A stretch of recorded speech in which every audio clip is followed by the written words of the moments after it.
Hi, Alisa. This is like really, really awesome to actually be speaking to you, actually finding time, to actually be able to sit down with you. And again, thank you very much for hosting Remember the Plug event today. It's really amazing for you to make your resources available, the stage, the LED, the lights, everything. Thank you very much for that. It's our pleasure to have you here. Thank you. Yeah. So basically, remember the plug event is really about featuring some of the people who are influential in the technical industry across Africa, so that some other people on the continent can get to understand some of the ins and outs of the industry and some of the people behind some of the most influential work on the continent. So to just start off first, I just want to know, just give us who you are, just your name and a bit of your history, where you grew up. Okay, so my name is Alistair Kilbee. I was originally born in the UK and I moved to South Africa in 1984 as a young child. And I spent obviously my youth in South Africa, so I feel like I've spent the best part of my life here, from 1984 onwards. And I was very lucky that there was a local theatre in the town that I grew up in, which was Midrand, which is not a tiny place now, but it was a tiny place in the 80s. And I started working at that theatre at a very early age, and I got bitten by the bug of entertainment and live theatre. So when I finally left school, I went to work there on a permanent basis, and that's really where I started my career in that theatre, and grew to love theatre and the theatre industry and the live event industry as a whole. So from there, I went out on my own, like many people do. You go freelance, you try and do stuff. And I've continued to stay in the theatre, but every now and then I've kind of slipped into the corporate eventing world.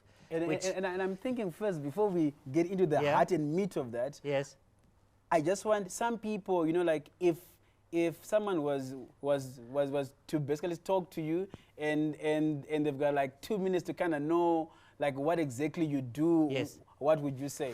So I started out, as I said, in a lighting position. I started out as an usher in the theatre first, and then I became a follow spot operator. From a follow spot operator, I became assistant stage manager, lighting operator. And so I was basically a lighting person. When I left and I went freelance, I was a lighting designer. And then I found that there wasn't enough work as a lighting designer at the current time in South Africa. So I kind of very accidentally fell into a position of technical director for productions. I was a lighting designer on a musical called Fame the Musical at the State Theatre. The production manager fell ill, and they needed somebody to step up and take that position. So I stepped up to take that position, and have sort of created my own niche in the market in South Africa to be the technical director for a lot of productions that come in from overseas. So now I am a technical director for franchise musicals, and I obviously run Splitbeam. Gotcha.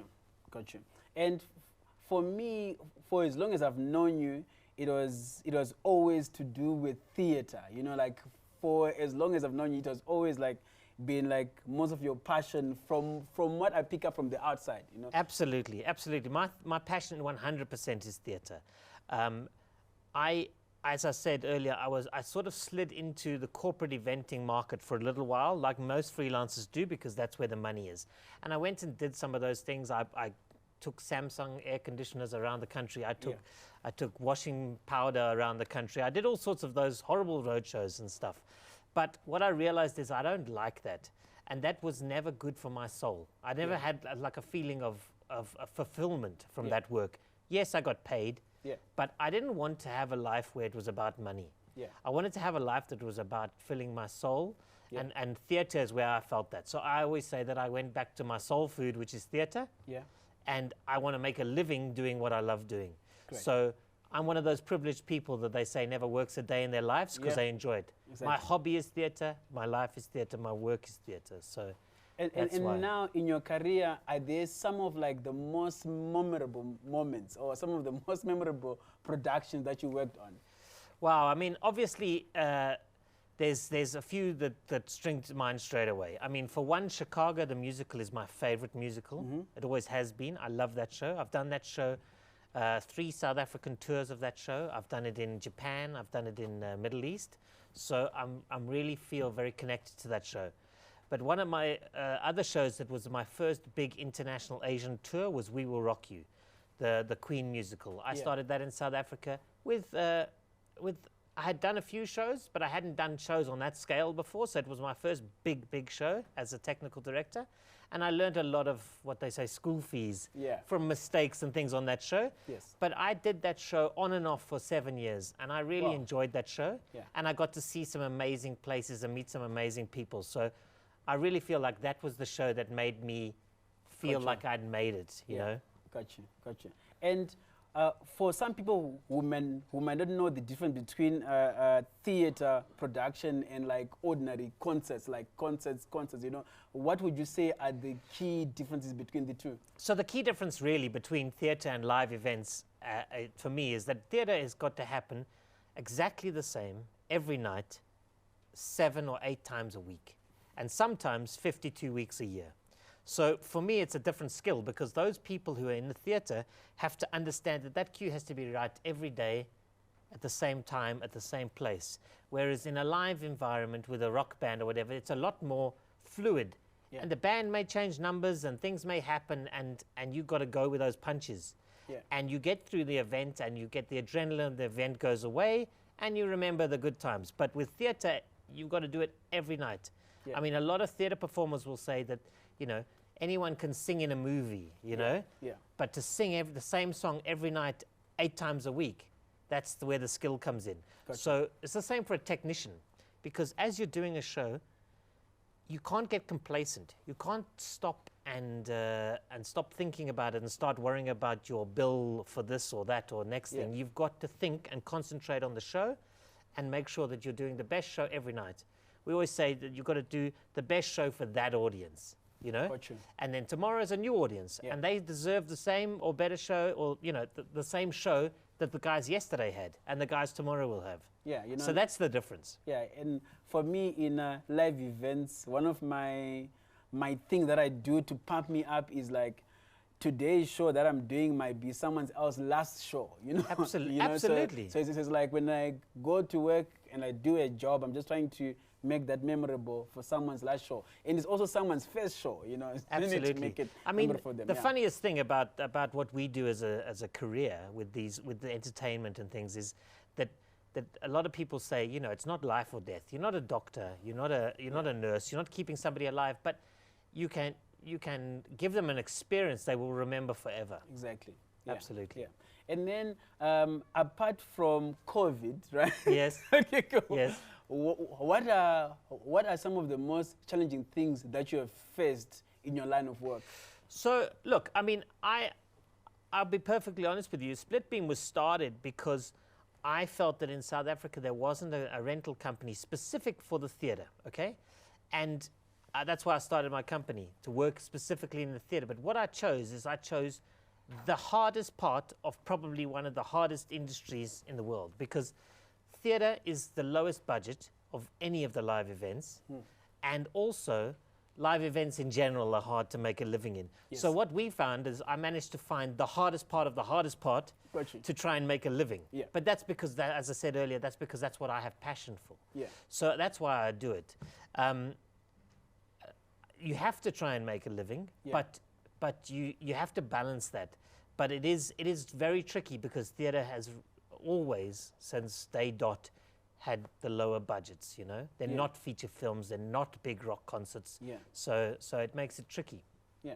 And also, just out of interest, how have you as a company and as a person been able to secure some of these high profile productions, you know, or be able to be in the network of those, like, some of the top production in the world? Like, how? So the thing for me is, I was very lucky. And I think a lot of people say, a lot of entrepreneurs and people say that life is about as much luck as it is hard work, okay? Yeah. So I was very lucky, as I said, to get that first job as a technical director and meet some amazing producers, you know, in South Africa and work with them and get into a situation where they understand the benefit of what I can bring to the table. Yeah. And when you've built that trust with a producer, then they trust that you've got their best interests at heart. And then they obviously get international clients or whatever, and it becomes, and to be honest with you, the network in the world is not that big. So once you get into that network and after time you meet more people and you prove yourself over and over, then you become luckier to get to where you get to. So it's about meeting the right people. They always say it's a relationship business. Yeah, yeah. It's who you know, not what you know. I don't necessarily agree with that. It's who you know and what you know. Yeah, true. You know, you can know it all, but if you don't know the right people, you're not going anywhere. You can know the right people, but if you don't know it, you're also not going anywhere. Exactly. So it's a balance. One day it catches up with you. Absolutely. I don't, you know, for me, I believe that every day is a learning experience. Yeah. You should always be willing to learn, all right? And you should never be too scared to say, I don't know how to do that. Yeah. I think people who pretend to know how to do something because they're too scared to say they don't know, that's a flaw in their personality. They need to solve that and be able to say, I need help. Yeah. I don't know how to do this, Yeah. you know? Yeah. I've done some things in my life that were very strange. Like I've mixed shows sound-wise Yeah. in the Teatro and in the Durban ICC. I'm not a sound person. Yeah. And I didn't really know what I was doing. But in the situation that I found myself at that time, I had to mix that show. Yeah. So I did it. Now, I'm not saying that I'm a sound guy. I'm Yeah. just saying that sometimes you just need to, I will phone people and say, how do you do this, Yeah. and this? And Yeah. help me through this because now I've got to find a way to make this happen. Yeah. You know? And there's something across Africa, right? Like in Kenya, I was doing a job there for one of my clients, and then I was staying opposite an old theater. So I went over there. I did see like a really decent, good show. And then also in Ghana, I saw this other place. I think it used to be a theater, and the building looks amazing. Also in Zimbabwe, I've also gone through and watched a theater show.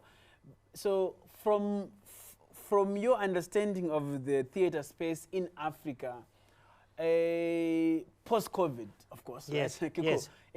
Are there opportunities for some of these countries in terms of because you as a company, you've got proper, amazing equipment, Yes, right? yes. But are there opportunities in the other African countries to also invest in such equipment? I think, like, I is think there there, any potential? I think there is. It just depends on what you are wanting to do. Okay. Like all those countries, as you say, look, let's face it, every country on the planet has some amazing theater, all right? It's whether you want to put on the big franchise show, the Phantom of the Opera, the We Will Rock You, those kind of things. If you want to do those kind of shows, the franchise West End Broadway shows, then you're going to need specific equipment. Then you must have a company like a Splitbeam to get that equipment from. If you want to put on something amazing but local, like South Africa has amazing local dance and local theatre shows, then you can do that with slightly less, I won't say less professional equipment, but slightly less expensive level of that equipment. You know, you don't have to have the latest and greatest, whereas for a certain franchise show, you will be told, I must have that. So I think there is a market for it. What I would say is I don't think there's a market for the whole of Africa to have a theatre rental company in each place. Gotcha. I would like to think that in Southern Africa, we could deal with a large chunk of Africa. The Middle East can deal with a large top of Africa. And you can get things in the middle, you know. Gotcha. But it does really depend on what is out there. And also, it requires there being designers that push the level of technical stuff that they Gotcha. want. So if you've got a great sound designer in Ghana, he's going to want better equipment. Yeah. If you've got a great lighting guy in Zimbabwe, he's going to want better equipment so that he can create his art. Gotcha. And that's what really we do, is we supply equipment for designers to help them create their art. Gotcha. And that's the main thing. Yeah. And now we come to COVID-19. You know, Yes. like some people say there was no 2020, you know. And just of interest, how have you managed to kind of, you know? So this is the thing. Obviously, we're part of a larger group of companies. Gearhouse South Africa Group is a big company, a big group of companies, and Splitbeam is just one small portion of that. So the whole thing took a big hit from COVID, went into business rescue. So straight away, we're already on the back foot, but we're being luckily protected by the by the business rescue systems in South Africa. Yeah. But then we started to fight. Now, the one thing about me is I like a good fight. Yeah. I'm not a physical fighter, Yeah, but I yeah. like an argument or something. And I also like puzzles. So COVID-19 came to me as a puzzle, and we were like, we've got to find ways to get through this. Yeah. So there were a couple of key elements that I said to myself about Splitbeam is, one, we have to keep the staff employed for as long as possible, okay? Two, we have to keep the business open to employ the staff. Three, that we want to continue servicing our clients in the way that they're used to us. We don't want to suddenly put our prices up and start ripping people off. Yeah. So we've kept our pricing and everything the same. And what we're doing now is trying so hard to make sure that we just get turnover to pay the staff their salaries. Gotcha. Okay? So really the equipment now becomes almost a loss leader. The Yeah. equipment is only here so that the staff can get a salary. Gotcha. And that's the mindset that I set in the beginning to get through the initial part of the pandemic. Obviously, like many people, nobody knew how long it was going to take. We thought 3 weeks, then we thought 5 weeks, then we thought 3 months. So we had all these conversations as to what to do. This studio we actually opened exactly a year ago, so last May. Okay. We put it up, which was a couple of months into the lockdown, because I resisted for a while. The guys kept saying, let's build a studio, let's build a studio. Everyone's building studios. I was like, we are a live theater company. Studio live streaming is not really going to work because a lot of our clients didn't want to do it. Yeah. But we decided in the end we're going to do it anyway and Gotcha. try and put it at the right price, because I think a lot of people built studios in South Africa. I'm sure worldwide a lot of people built studios, and they all started trying to make a lot of money in one day. Yeah. Everyone True. thinks suddenly we're a major TV studio, we're going to charge a fortune. So I said to my guys, we have to build a studio, but we have to build a studio that is cost effective. So as we built it and we worked out the pricing, I said, that's too expensive, that's too expensive, that's too expensive. And we pushed and we pushed and we pushed to keep the price as low as possible. Gotcha. So that we could find ways to do things. Because I've always been like that. I always like to do things in a cost-effective budget manner, because that's where theatre comes from. Exactly, yeah. You know? Yeah. So, yeah, so we got into COVID and obviously we're still trying. Yeah. I've tried to diversify. We have the studio. We have a dome outside stage at Yes, the I've seen National that. School of the Arts, Yeah. which we're very happy that we're partnered with the National School of the Arts. Because I also believe, like I've always believed at Splitbeam, that we're here to build the next generation of theatre audiences and theatre technicians and performers. Like without the audience, there's no point in having the performers or the technicians, and vice versa. There's no point in having no performance and no technicians. So we need to be in a situation where we continue growing that through COVID, because what we can't do is go back to the early 90s in South Africa, just before the election and all that kind of stuff. Yeah. Theatre took a real dive. There was no theatre, and it was very hard to make a living. So Gotcha. I don't want to go through that. I don't want COVID to be that thing we look back and go, this killed South African theatre for 10 years or 20 years, maybe a generation. We don't know. Yeah. So for you, what do you see as the future for theatre in Africa? What's your outlook? I believe that theatre always has a future, so I believe theatre will continue to grow. I mean, theatre's been around as the longest art form ever, I believe, how can anyone say? We can all argue. Yes, Somebody probably painted on a wall in a cave before they did whatever, but they sat around a fire and they told stories. Yes. That's theatre, They danced around a fire. That's theatre. So theatre's been around forever, and theatre will continue to be here because people will always need stories. What happens is theatre will change. Yeah. And we will have people doing online streaming theatre, and we'll have people doing live theatre. We'll have people doing pop-up theatre, and we'll have people doing all sorts of things, maybe stuff that we don't even know about yet, that will continue to grow. So theatre will evolve, and theatre will always be there. And I hope that Splitbeam will evolve with it and keep up with the times. I have always been as passionate about a one-man play in a phone box, let's say, like they've done at the Edinburgh Festival, a one-man play in a phone box to an audience of one, as I am about a big show, because I believe that Splitbeam has to be here for all types of theatre. Gotcha. Yeah, and like you just saying that actually gives me hope of theater, because like when I go into different African countries and I'm doing jobs and you see a place that used to be a theater and how it looks, I'll just be like, you know, but from the way you're looking at it, I can actually see there is really... Yeah, I mean, it's like a very tricky time right now. South Africa's losing theatres quite regularly. The Fugard Theatre closed down recently. The Theatre on the Square is in deep trouble in Sandton. So there's a lot of theatres that are closing, and they will close. The Alhambra closed years ago, but they will also come back, and new theatres will be made, and things will happen. So I think there's also a life cycle, you know? There's going to be times where some theatres will close and some theatres will open. And it has to be about how the management adapt and change. Gotcha. You know? Yeah. And for someone who would want to, in a way, achieve some of the things that you've achieved, you know, for someone who dreams one day of owning a company that works on theatre productions at the level that you do, you know, what would be some of your advice to them? Well, my advice, first of all, is you have to be passionate about it. If this is not what your passion is, then this is not what you want to do. Gotcha. Okay? Because in the theatre, you're not going to become rich. You will never become financially rich.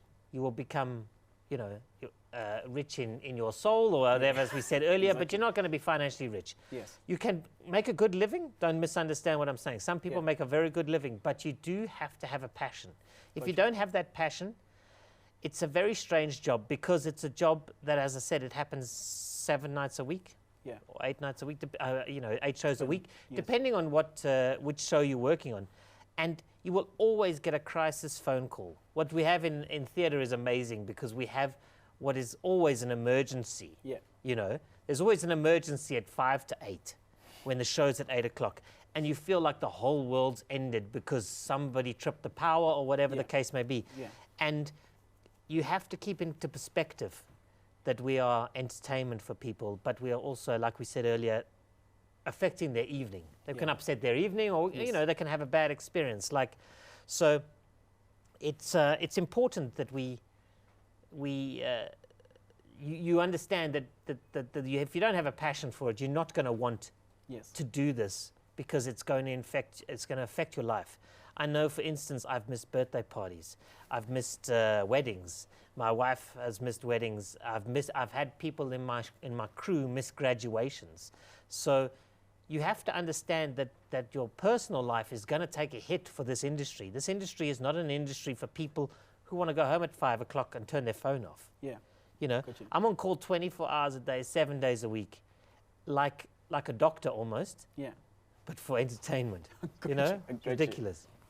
And just to talk about Splitbeam as a company, the services it provides, and maybe some of the markets you focus on providing services, so that for someone who doesn't know who Splitbeam is, they just have an overview idea. So Splitbeam started out as a theatre specialist lighting company, okay, with me as a technical director that could go and do your event. But we always knew that we weren't going to be just a lighting company. I have a bit of a conflicted thing here, because I don't believe in the one-stop shop system, which a lot of rental companies do, which is they do everything, okay? Because I don't believe you can be a specialist in every department. So what we've done at Splitbeam is, unfortunately, because of the theatre market, we've realized that we can't only do lighting and somebody else does sound, because they actually don't have the equipment to do the sound for the theatre. So we ended up in a situation where we do lighting, we do sound, we do AV, we do rigging, and we do technical management and crewing, okay? What else do we do?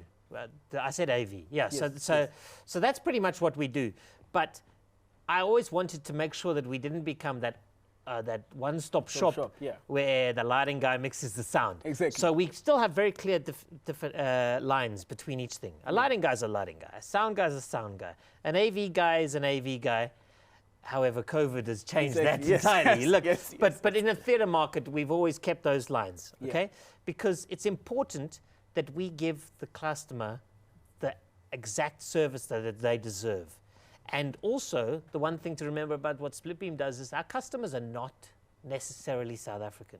because a lot of the shows come from overseas, we will deal with overseas designers who are overseeing that show for its South African leg. Got you. Let's say Riverdance, Lord of the Dance, Tap Dogs, any of these things. It's international people that are coming to South Africa, and they expect a standard that they would get in America. One of the things I found amazing was we did Elvin Ailey Dance Company from America. They came to South Africa, and the lighting guy from America said to me, "This is the best rental company for theatre he has ever seen outside of North America." Sure. And I was blown away. Yeah. And he said that I've never seen any other company with Altman clamps, with top hats and all the stuff, all the accessories that you would get on Broadway, but you can get it in Johannesburg. Yeah. And I believe that's what makes Splitbeam different, is we have the stuff that nobody else in South Africa has, because we understand our market. Yeah. And to deliver to our market, you have to have these things. But you will never rent them out to anything else but an international lighting designer for that particular production. Gotcha. No, this has really been amazing. I really thank you, Alistair, for taking the time to just come and sit and talk to me like this and share this amazing thoughts, and just the way you look at things, And I think one key takeaway from me is just the quality of this thing, you need to be passionate about it. If you're just doing the numbers, you might not go the full way. I don't know if there's anything that you'd want to add on everything you have spoken about, but really for me, I'm like, this has really been amazing. Yeah, there's nothing, you can talk for hours about all these things, obviously. Exactly. But for me, it's just, as I say, continue with the passion. Yeah. But make sure that you're doing it for the right reasons. Yeah. Okay, that's the thing. Is if the reason is wrong, then you're never gonna make it and deliver the service or the quality that you should. No, this has been epic. Thank you very much, Alistair, for taking the time. It's been amazing. All good. Thank you very much. Cool, man. Cool. Sure.